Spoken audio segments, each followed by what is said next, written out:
Greetings and salutations, everyone. My name is James Kirchhoff, and welcome to my YouTube channel. Today, I'm talking about my running back rankings for Week 3 of the 2023 fantasy football season.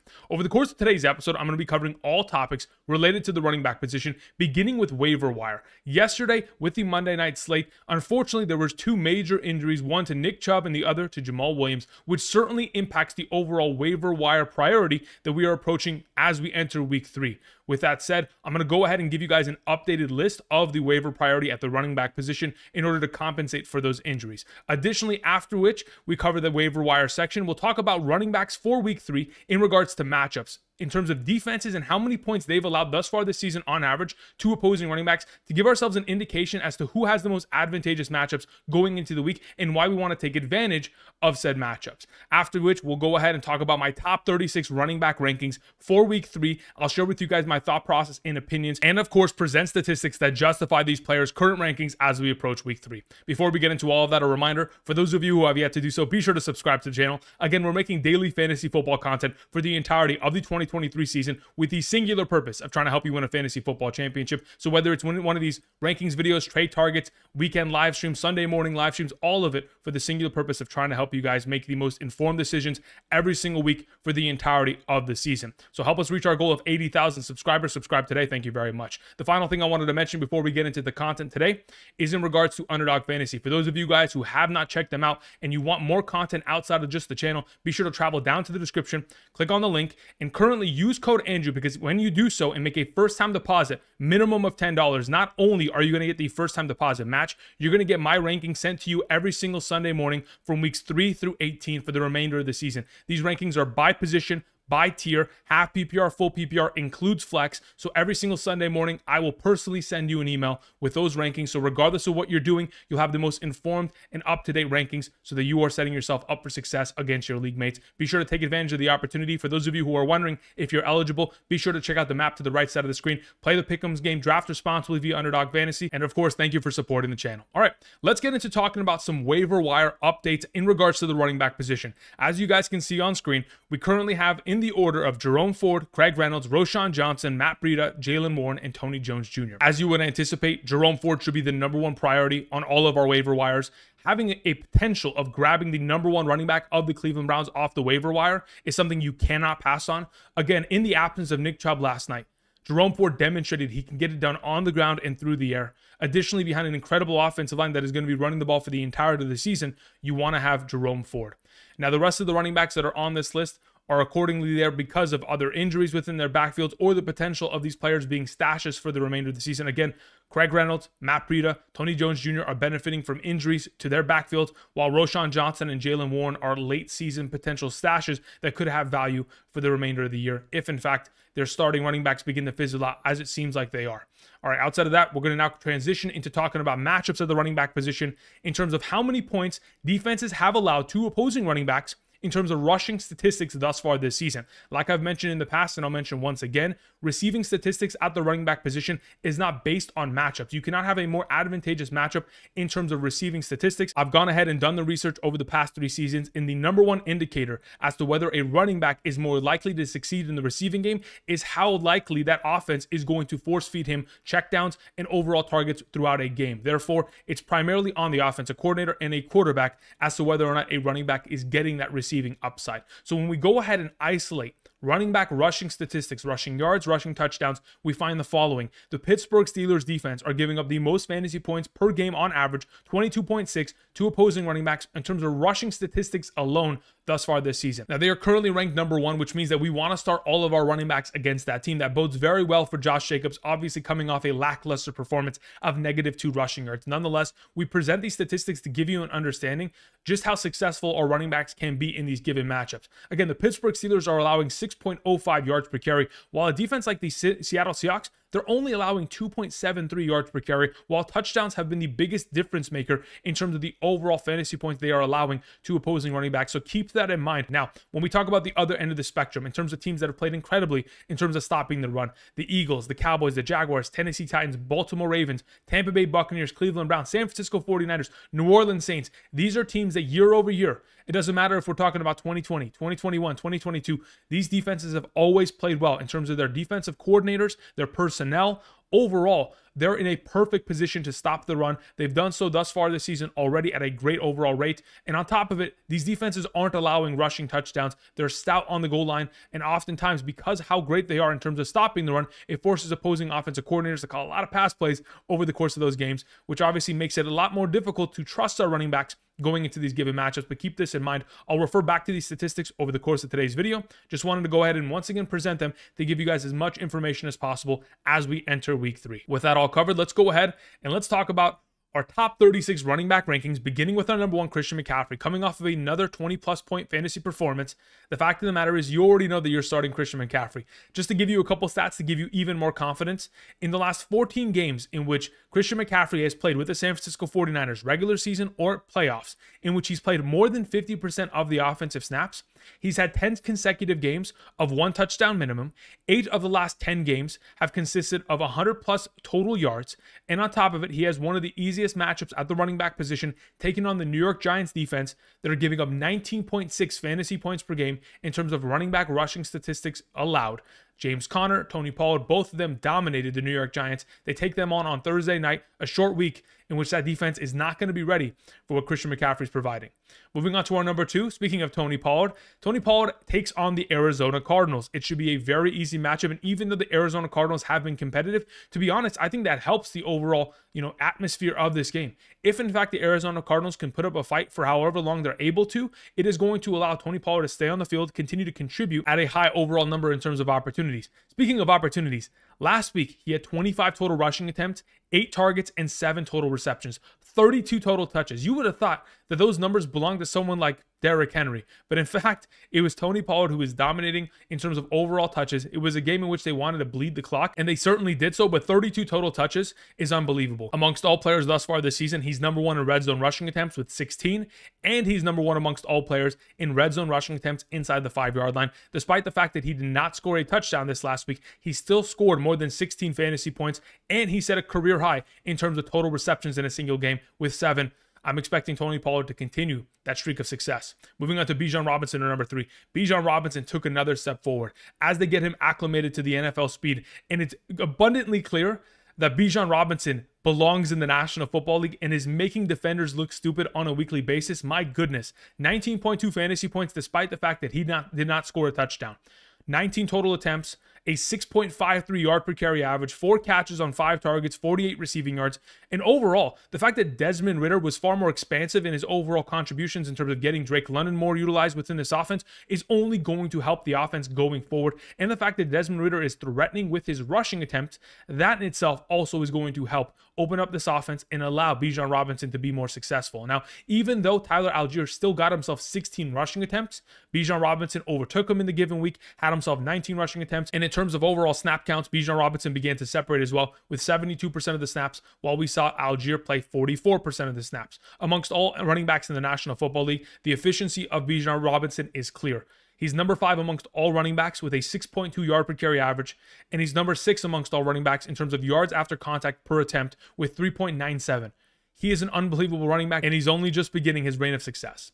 Our number 4, beginning the A tier, is Travis Etienne, the thumbnail of today's episode. Travis Etienne takes on the most advantageous, or one of the most advantageous matchups that you can possibly find within the given week, taking on the Houston Texans. Last season, in the 2 games in which he participated against his division rival, in week 5, 10 carries for 71 yards, 3 catches, 43, 12.9 fantasy points. Unfortunately, did not find the end zone, but ultimately, in terms of efficiency, was in the upper tier amongst running backs. Additionally, in week 17 against the Houston Texans defense, that's when he really turned it on. 9 carries for 108 and a touchdown, 3 catches for 32, 21.5 fantasy points, and they pulled their starters midway through the 3rd quarter, considering it was a blowout.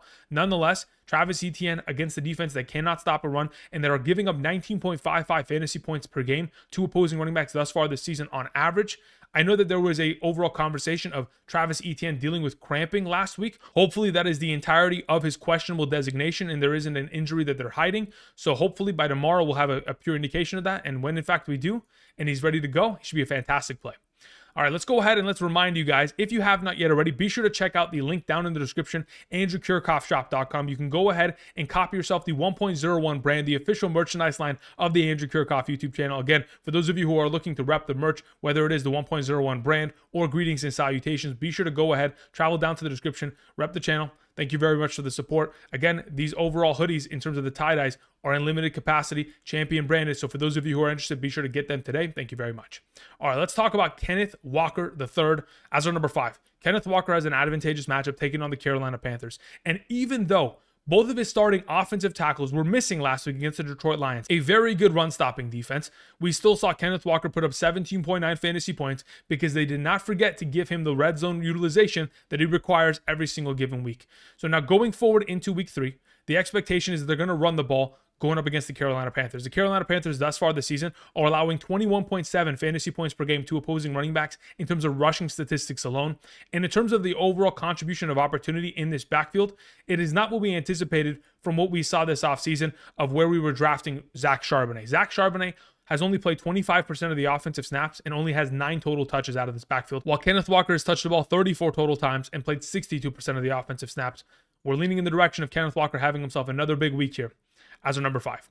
Number 6 is Josh Jacobs. Like I mentioned earlier, he takes on the Pittsburgh Steelers. It is the easiest matchup at the running back position. They are allowing 6.05 yards per attempt on average and 22.65 fantasy points per game to opposing running backs. And even though Josh Jacobs made history this last week, despite the fact he had -2 rushing yards, the history that he set actually had to do with those -2 rushing yards. It is the first time since 1970 that a running back rushing champion, a player that won the rushing title the year prior, in the following season has any sort of negative yard game. It's the first time that has happened since 1970.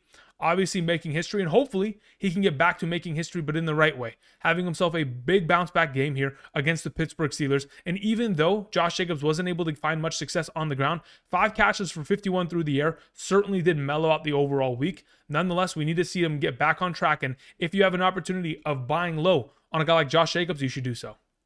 Number 7 is Derrick Henry. And even though Derrick Henry wasn't hyper efficient with his overall touches, taking on the Los Angeles Chargers last week, ultimately, opportunity is king. And when we're talking about King Henry, he's going to continue to get that high level of opportunity. 25 total rushing attempts, 4 targets, 3 catches, 28 total touches. Now, in terms of his overall success, it's just a matter of getting Derrick Henry more and more touches, and eventually he's going to break off big runs. Now, even though he only has 2 rushes of over 10 yards thus far this season, that's relatively kind of uncommon for Derrick Henry. Typically, he breaks off more runs in the second half of games, especially when defenders get tired. But nonetheless, going forward, especially up against the Cleveland Browns, it is going to be a competitive matchup. But nonetheless, as long as the Tennessee Titans continue to give him great levels of opportunity, he's a valuable prospect considering his skill. Moving on to our number 8, we have Rhamondre Stevenson taking on the New York Jets. Rhamondre Stevenson last season in the 2 games in which he took on the Jets, week 8, 16 for 71, through the air, had 7 catches for 72, a total of 17.8 fantasy points despite not finding the end zone. And in week 11's contest last season against the New York Jets, 16 for 26, relatively inefficient on the ground, but 6 catches for 57 through the air, 11.2 fantasy points. Ultimately, Rhamondre Stevenson and his overall workload through the air, his receiving contributions are going to be the biggest difference maker as to his overall upside. Now, last week against the Miami Dolphins on Sunday Night Football, 50 rushing yards, had himself a rushing touchdown, wasn't relatively efficient in terms of rushing the ball, but ultimately, within a matchup against the Jets, where it's going to be probably a lower scoring game with both these defenses finding themselves a lot of success, if the receiving upside is going to be there for Rhamondre Stevenson, we know that he is going to outcarry and overall outwork Zeke. Therefore, we're anticipating him to potentially find the end zone, especially considering we are seeing an overall distribution of opportunity, 27 rushing attempts to 12, 9 total receptions to 5, and 73% of the snaps to 32. I'm expecting Rhamondre Stevenson to have himself another big week here. Number 9 is Kyren Williams. Kyren Williams, I mean, again, you cannot ignore that he has been one of the best running backs in fantasy football thus far this season, coming off a 25-point week. On top of that, again, Cam Akers is on the trade block. That is a given. Additionally, Kyren Williams coming off a week in which he played 95% of the offensive snaps. He has ran the most routes amongst all running backs in the National Football League. He is tied for the most targets amongst all running backs in the National Football League and already has 4 touchdowns under his belt. In an offense that is playing significantly better than we all anticipated this offseason, Kyren Williams absolutely commands the fact that he is a top 10 running back going into the given week, especially as they take on the Cincinnati Bengals. They may not even have Joe Burrow, which will make it even easier on this offense to continue to get the ball back and find success with Kyren Williams. Our number 10 to begin the C tier is James Cook. James Cook played incredibly, but the only thing that is really holding back James Cook from being an RB1 on a consistent basis is Dameon Harris and Latavius Murray. Both Dameon Harris and Latavius Murray both have 2 rushing attempts inside the 5-yard line thus far this season. They both each have a rushing touchdown in which they both accumulated last week against the Las Vegas Raiders. And unfortunately, James Cook has 0 rushing attempts inside the 5-yard line. And considering he is not the goal line back, he is not going to get that 6-point influx unless if in fact he is going to break off a big run.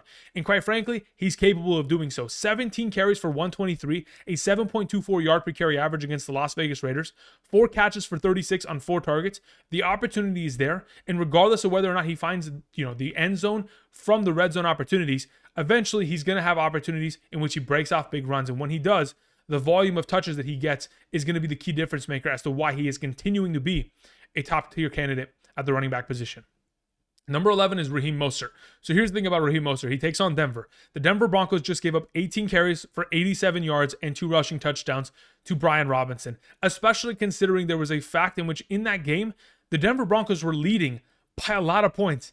And yet, late in the game, the Washington Commanders were able to rally back, run the ball effectively, and find a lot of success with Bijan Robinson. We have Raheem Mostert in the backfield by himself, with Salvon Ahmed, who is only participating primarily as a receiving back, and Devon Achane, who is not really getting much utilization at all. Therefore, if we're going to have Raheem Mostert continue to get high levels of opportunity, we know he's a home run hitter, but additionally, we know he's the goal line back, and this team wants to continue to run the ball. Mostert, in terms of his overall 18 carries from the other night against the New England Patriots, 8 of his overall attempts were over 5 yards, 10 of his overall attempts less than 4 yards. Again, big runs make the biggest difference maker for Raheem Mostert. Taking on Denver, I'm expecting a lot of success. Number 12 is Jahmyr Gibbs.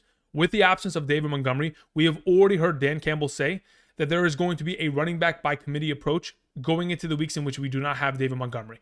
Therefore, we're going to see more utilization of Craig Reynolds than we anticipate. But even with that being the case, they're going to get Jahmyr Gibbs a lot of opportunity because he is by far and away the most talented running back on the roster. The fact that he's coming away against the Seattle Seahawks with 9 targets and 7 receptions. He led the team in targets and receptions in that game. That is a stat that we have to keep an eye on. And going forward, as long as he gets more and more utilization as a receiver, and now because of David Montgomery's absence, more opportunities on the ground, potentially near the goal line, Jahmyr Gibbs, his value continues to skyrocket. Number 13 is Joe Mixon. Now, here's the issue that I have with Joe Mixon. Unfortunately, this offense is very lackluster. They are not performing well. It has to do with the fact that Joe Burrow is still dealing with that calf injury. But going forward, if in fact Joe Burrow is going to miss time, we would think maybe you want to run the ball more because Joe Mixon has been efficient. Thus far this season in both games, he has had a base minimum of 13 rushing attempts and 5 targets in both games. Additionally, thus far this season, he is averaging 4.42 yards per carry. He has been efficient. This offensive line in terms of running the ball has played well. And quite frankly, Joe Mixon needs more opportunity. When you take on the LA Rams, if Joe Burrow is going to be, pretty much immobile, you're going to have to find yourself establishing the run. And if Joe Burrow does not play, they'll in fact enhance that and probably give Joe Mixon 25 plus touches within the given week. I'm expecting this running back who has only had 1 rushing attempt inside the 5-yard line this season. As soon as this offense gets back to being the elite level that we know that they're capable of, he'll get to scoring touchdowns and being far more fantasy relevant than he is thus far. Number 4 is Bijan Robinson Jr. Bijan Robinson Jr., the fact of the matter is, the last 2 games, he has had 20 touches in both contests. Opportunity is king, just like I mentioned with Derrick Henry. And as long as you're given opportunity and you're efficient with said opportunity, whether it is on the ground or through the air, you're going to be fantasy relevant. And even though they do take on a difficult matchup against the Buffalo Bills, the fact of the matter is, we have very seldom seen Antonio Gibson on the field, even on the receiving work. So even if this is a negative game script, we have seen Antonio Gibson run 42 routes this season, Bijan Robinson run 33 routes. That overall contribution of opportunity that is going to go in Bijan Robinson's direction and the potential of him finding the end zone isn't really out of the realm of possibility. Therefore, we have him at number 14. Number 15 is Joshua Kelley, someone who disappointed last week against the Tennessee Titans defense, but it primarily had to do with the fact that it was a Keenan Allen week. Keenan Allen was able to dominate in the red zone, and quite frankly, there wasn't any other opportunities for other options within this offense down in the red zone. Joshua Kelley only had 2 rushing attempts inside the 20-yard line. One of those attempts going for 4 yards and the other for -2 yards. And ultimately, this team did not want to run the ball in the red zone. Outside of those 2 rushing attempts for the remainder of the game, they only threw the ball in the red zone. And ultimately, yes, it was a difficult matchup, but I anticipated more utilization in the red zone and specifically through the air. Unfortunately, we didn't see that. But now that he takes on the Minnesota Vikings, a defense that just got completely steamrolled by the Philadelphia Eagles offense, I'm anticipating a lot of rushing attempts for Joshua Kelley in a week in which Austin Eckler is missing. If Austin Eckler is healthy, we all know he's a top 5 back going into the given week, and that is a given. Moving on to our number 16 is Alexander Mattison, another player that has struggled as of late, but I have a lot of hope in his overall potential, especially going against the Los Angeles Chargers defense. Specifically, Alexander Mattison has struggled in the last 2 weeks because of the matchups on hand.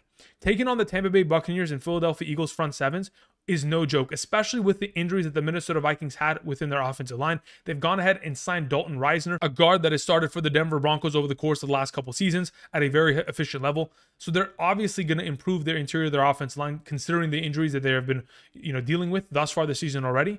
Therefore, I'm anticipating Alexander Mattison to get more utilization and, of course, be more efficient because his offensive line will be intact. And the matchup is far easier. Again, look at the other running backs that have taken on the Philadelphia Eagles and Tampa Bay Buccaneers this season. Whether it is the New England running backs against Philadelphia or the Chicago running backs against Tampa Bay, they didn't bode well either. The matchups were the biggest difference maker, and I think against the Los Angeles Chargers, we'll begin to see Alexander Mattison get back to his overall position, and especially considering last week's overall game script, they were down 27-7 at one point. You can't run the ball in those scenarios, and Alexander Mattison certainly did struggle in terms of catching a couple passes, but he'll get those opportunities going forward. Moving on to our number 17, we have Isiah Pacheco. Isiah Pacheco taking on the Chicago Bears, quite frankly, could end up completely blowing out the number 17 ranking, primarily because the Chicago Bears are awful. The Chicago Bears thus far this season have really given up a lot of fantasy points to opposing running backs, but the biggest issue with Isiah Pacheco's overall upside primarily has to do with the fact that this team does not like to run the ball down in the red zone. In 2022, Kansas City Chiefs running backs combined for 10 total rushing touchdowns. In fact, thus far this season from weeks 1 through 2, there have been 0 running back rushing attempts inside the 5-yard line for the Kansas City Chiefs. That is concerning, but with that being the case, we know that Isiah Pacheco is by far and away the clear lead back of this team. I'm expecting a lot of garbage time, and when that's going to be the case, Isiah Pacheco should be able to gather a lot of rushing yards and hopefully find himself in the end zone. Number 18 is DeAndre Swift. Many of you may have been wondering where I'm going to rank him, and quite frankly, I feel confident at number 18. DeAndre Swift is by far and away the most talented running back in that backfield, as long as he remains healthy. And he demonstrated that. 28 carries for 175, a 6.25 yard per carry average, and a rushing touchdown. I mean, it really isn't a surprise considering his talent and the effectiveness of this incredible top-tier offensive line with 2 future Hall of Famers with Kelce and Lane Johnson. Ultimately, going into the given week against the Tampa Bay Buccaneers, it is a difficult matchup. In the last 2 games in which we saw Nick Sirianni, as the head coach of the Philadelphia Eagles, take on Todd Bowles and the Tampa Bay Buccaneers defense, were in 2021. Those 2 contests, in both games, the Philadelphia Eagles running backs only ran the ball 9 times each contest. Does concern me, but ultimately, I'm expecting more utilization for DeAndre Swift considering how efficient he has been, and behind this offensive line will hopefully be able to retain some success. Moving on. Our number 19 is James Conner. James Conner, despite all of the offseason conversations of the potential of the Arizona Cardinals tanking, they have been extremely competitive, and that is only going to, help James Conner be more fantasy efficient. 22 carries for 106 and a touchdown is incredible. In week 1, despite the fact that he didn't find the end zone, got himself a lot of receiving utilization, and we're hoping for that this upcoming week. They do take on the Dallas Cowboys. It is a difficult matchup on the ground, but the Arizona Cardinals are going to fight. James Conner is going to get himself his yardage on the ground. It's just a matter of the receiving upside that is going to be able to bail him out in the given week going forward against a very difficult defense. Number 20 is Javonte Williams. Javonte Williams, the number one thing that really was apparent to me was after the fact that the Denver Broncos were winning 21-3, they didn't run the ball very much. That in itself really does concern me, primarily because you would assume that if you're up 21-3 against the Washington Commanders, you want to run the ball in order to kill the clock and get out of that game. Unfortunately, Javonte Williams, only 12 total rushing attempts, 2 receptions, 14 touches is fantastic on 15 opportunities. In terms of efficiency of yards per carry, not great, but ultimately, the only issue that I have with Javonte Williams is the fact that this offense didn't run the ball more. And when, in fact, they ran the ball near the red zone and near the goal line, I went back and I watched that game. And as soon as they subbed out Javonte Williams, they brought in a fullback, they brought in the rookie, Jaleel McLaughlin. It was abundantly clear as soon as they ran that kind of quick toss to the outside near the pylon, Jaleel McLaughlin is faster than Javonte Williams at this current moment in time, and that's what they wanted. Considering they know that Javonte Williams may not be able to get to the edge, considering he's still coming off of that knee injury, they thought to themselves, well, you know what, let's go ahead and let's just give it to the rookie. On top of it, Samaje Perine still leading this backfield in terms of overall snaps. It is concerning, which does move Javonte Williams down the list. Moving on to our number 21, Breece Hall. Breece Hall, like they said last week, specifically head coach Robert Saleh, we're going to limit his touches. And they did that even more this given week, primarily because of the negative game script against the Dallas Cowboys. They were down so many points so quickly. It did not justify utilizing Breece Hall in a position which they already knew that game was lost. So 4 attempts, 2 targets, Overall 9 yards, 0.9 fantasy points isn't going to cut it for fantasy purposes, but nonetheless, going forward, the fact of the matter is Dalvin Cook is washed. Dalvin Cook is averaging 2.35 yards per attempt thus far this season, and even though they want to limit Breece Hall, eventually they're going to have to give him this entire backfield. We know that Robert Saleh, after the game, did say that he kind of blamed the fact that they didn't give more touches to Breece Hall on the fact that their defense couldn't get off the field. I mean, what kind of coach is this? Just say that you guys messed up. Why you got to blame the defense for not getting off the field? You got one of the most elite defenses. Maybe you got to blame the quarterback for turning over the ball so much. But either way, Breece Hall, I expect him to get more touches going forward and to be far more efficient than he was last week against the Cowboys. Our number 22 for this week is Najee Harris. The fact of the matter is Najee Harris concerns me. Even though he has found himself somewhat, efficient rushing opportunities, 4.3 yards per carry average last night against the Cleveland Browns, ultimately, Jaylen Warren has accumulated 18 touches out of this backfield while Najee Harris has accumulated 19. Jaylen Warren is playing 40% of the offensive snaps, and that in itself continues to dig into Najee Harris's overall upside. And if that's going to continue to be the case, taking on the Las Vegas Raiders isn't going to matter. Even though it is one of the most advantageous matchups, you even go back to last season, and, Najee Harris did not score a touchdown against them. He had 12.5 fantasy points because he caught the ball 6 times for 42 yards. And the fact of the matter is, Jaylen Warren is going to be the receiving back of this team. So unless Najee Harris is able to get himself 60 rushing yards and a touchdown, his overall effectiveness going forward is going to be very difficult to trust. Therefore, we have him at number 22.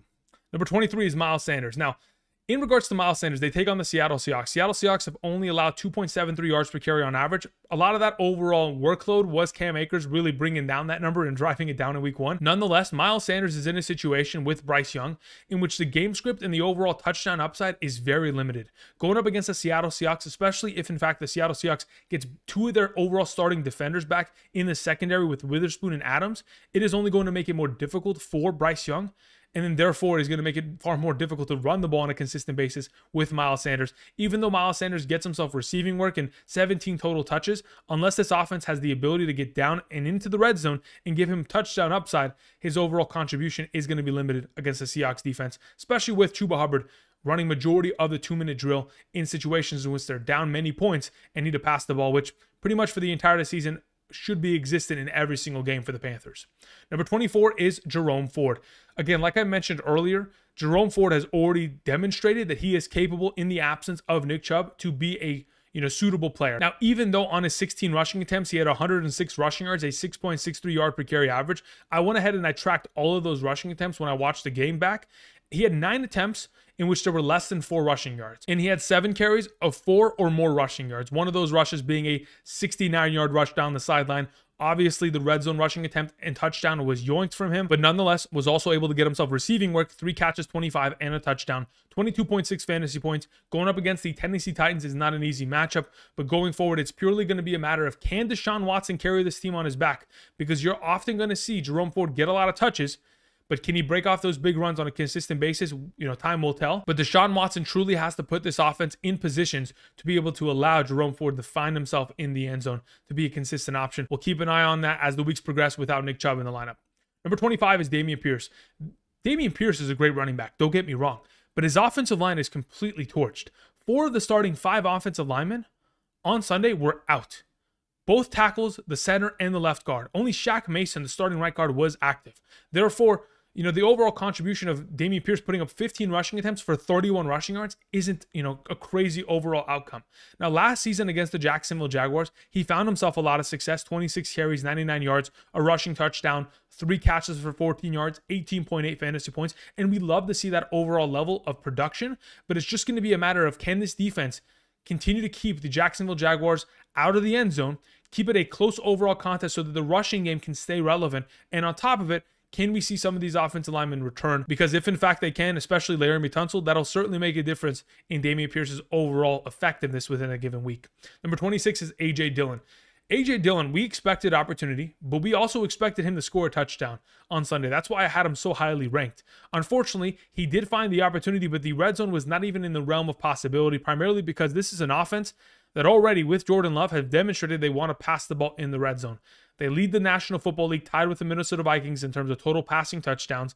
And as long as that's going to be the case, even with Aaron Jones potentially out in the given week with the hamstring injury, they're taking on a defense with the New Orleans Saints that is only allowing 7.45 fantasy points per game in terms of rushing statistics alone. And unless A.J. Dillon's going to get himself more receiving work, which he's certainly capable of, but of course did not see this last week against the Atlanta Falcons, his overall upside is certainly capped.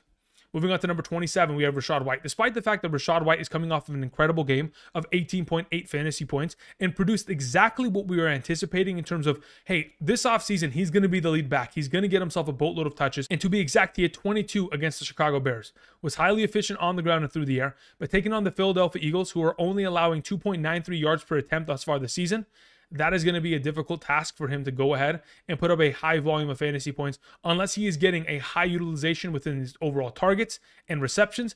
And hopefully, if he finds the end zone, he could balance out his overall week. But outside of that, the rushing workload is going to be difficult for Rachaad White to be able to tack up a lot of yards. Moving on to our number 28, we have Zack Moss. Zack Moss takes on the Baltimore Ravens. We know that they are one of the best in terms of stopping the run. But the fact of the matter is, Zack Moss played 98% of the offensive snaps in week 2. As long as he continues to see himself a high workload of opportunity, 22 total touches this last week, he's going to be fantasy relevant. Additionally, if in fact Anthony Richardson is not going to be in the game, there are some, bonuses and there are some negatives to that overall, contribution. With Anthony Richardson in the game, the red zone rushing attempts for Zack Moss are probably not going to be as consistent. But with him out of the game, the overall, math of the defense, a backside defensive end or linebacker having to wait for Anthony Richardson, making sure that he doesn't keep every single rushing attempt, that changes the math and it makes it far more difficult to run the ball against a defense like the Baltimore Ravens. Therefore, we want to have Anthony Richardson there. Hopefully he'll be active and out of the concussion protocol. Moving on to Tony Jones Jr., our number 29. Tony Jones Jr. is going to fill in for Jahmyr Williams. We know that Kamara comes back in week 4. We'll probably get ourselves a lot of rushing workload utilization from Taysom Hill. We'll talk about him later this week. But ultimately, Tony Jones Jr., if in fact Kendre Miller is not going to be back, and if in fact Jahmyr Williams is not healthy by this upcoming Sunday, the expectation is that Tony Jones Jr., as the clear lead back of this team taking on the Green Bay Packers, would have himself a good enough workload of opportunity to be fantasy relevant as a spot start within the given week. Moving on to our number 30 and 31, we have both of the running backs of the Baltimore Ravens, Justice Hill and Gus Edwards. Both of them are nearly seeing identical volume of touches. It's just going to purely be a matter of, can you predict who's going to score a touchdown? I'm hoping both of them score a touchdown against the Indianapolis Colts defense, but ultimately, the player that is leading in terms of snaps, third down work, goal line rushing attempts thus far this season is Justice Hill. So we'll go ahead and rank him higher within the given week. But going forward, both of them can absolutely be relevant within this offense. Moving on to number 32, we have Craig Reynolds. Like I mentioned earlier with Jahmyr Gibbs, we have already heard from head coach Dan Campbell that in the absence of David Montgomery, they want to run a running back by committee. And if that's going to be the case, we're going to see Craig Reynolds run the ball a bunch. And like I mentioned on yesterday's waiver wire episode, in the 2 games in which Craig Reynolds has been the starting running back of this organization back in 2021, in those 2 games, 10.9 fantasy points, 12.2 fantasy points, 11 carries for 83, and 26 carries for 112. He's a capable running back, especially behind an elite offensive line. Moving on to Tyler Allgeier, another one of these great running backs behind an elite offensive line, but it's just going to be a matter of, can he find the end zone? Tyler Allgeier, if in fact they have an active Cordero Patterson in week 3, I know he was a healthy scratch, so hopefully he'll continue to see himself a high volume. If in fact Tyler Allgeier wants to stay relevant for fantasy purposes, he's got to be far more efficient in his rushing attempts, and he's got to find the end zone. Unfortunately, this week they take on the Detroit Lions. They are pretty good in terms of stopping the run, to say the very least, whether it's this season or late last season. So therefore, I'm not expecting as much from Tyler Allgeier. He'll need to be able to find the end zone to be a double-digit fantasy prospect in week 3. Moving on to our number 34, we have Khalil Herbert. Again, the lack of rushing attempts from Justin Fields is killing the Bears organization.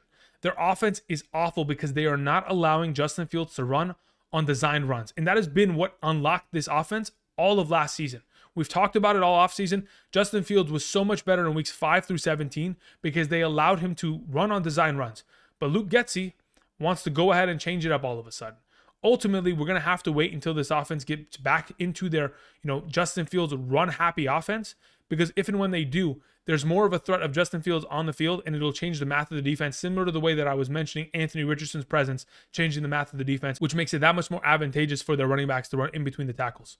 Moving on to our number 35, we have Matt Breida. The expectation is that Saquon Barkley will not be available for Thursday night's game. They take on the San Francisco 49ers. I don't love the matchup. I don't love the situation. And the fact of the matter is, this is an offense for the New York Giants that was shut out for 6 quarters thus far this season. I wouldn't be surprised if they got shut out for another 4 on Thursday night. I do believe that Matt Breida can be relevant if in fact he gets receiving work, but outside of that, a touchdown is going to be necessary for him to be, super fantasy relevant outside of, the number 35 ranking in the given week. The final player I wanted to mention is Kenneth Gainwell. I don't know if Kenneth Gainwell is going to be healthy, but if in fact he is, the assumption is that there's going to be a rotation between him and Swift. Now, even though I believe DeAndre Swift is by far and away the most talented back within this backfield, the fact of the matter is the Eagles organization has demonstrated that they trust Gainwell more with the week 1 start and all the opportunities that they gave to him. We'll just have to wait and see how this entire backfield transpires. And until then, that's going to cover it for me today. Thank you everybody for watching. That's my top 36 rankings at the running back position for week 3 of the 2023 fantasy football season. Thank you everybody for watching. Again, if you have not yet already, click the like button down below. Subscribe if you have not yet already. Help us get closer to our goal of 80,000 subscribers. Greatly appreciate you guys continuing the support. Tomorrow we'll talk about the wide receiver position. Until then, of course, be sure to set your waivers. Pick up Jerome Ford because going forward, he's going to have himself a lot of value. And outside of that, thank you everybody for watching, and I'll see you guys. Peace.